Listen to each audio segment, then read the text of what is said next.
Well, hanap mo ba ay Pasalo House? Kung ang hanap mo is a Pasalo House, well, keep on watching.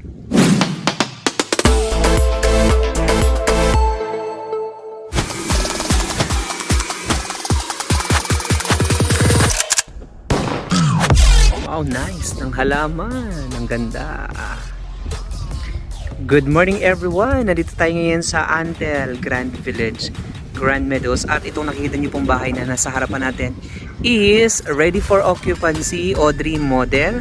But itong bahay na ito guys is nasa buyer na po. So itong house na ito guys, dahil ang bahay po nila ay nasa Manila area, actually the purpose of kanyang investment is additional house. Ngayon po dahil hindi na siya nakakasakay sa barko uli, ngayon gusto niya pong ipasalaw itong bahay na ito.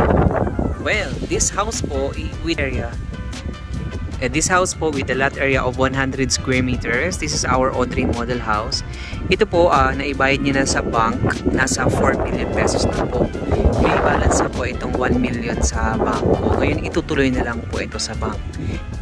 The house po, this house po is a bare unit po ng Antel. This is a O3 model bare unit with a floor area of 78.95. So ito po is wala po siyang tiles, wala siyang cabinet, wala siyang kisame, wala siyang partitions. Kumbaga kayo po ang magpa-modify na yung nasa loob ng bahay, kayo na maglagay ng tiles.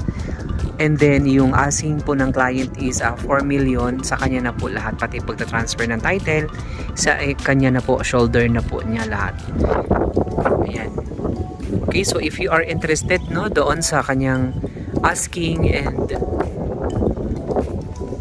para makuha niyo po at itutuloy niyo na lang po ito sa bank, ayan po, o message lang po kayo sa akin. Tutulungan ko lang po yung aking isang lot owner, no, kliyente. Actually po, nabili niya itong bahay na ito guys way back 2016, I think 2015. Ayan.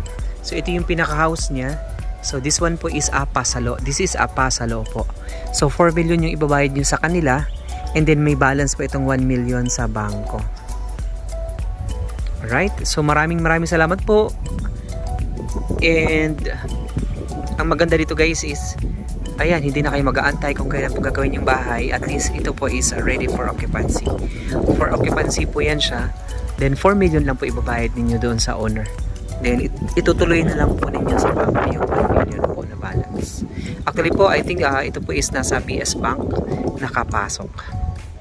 Okay, so and God bless po sa atin.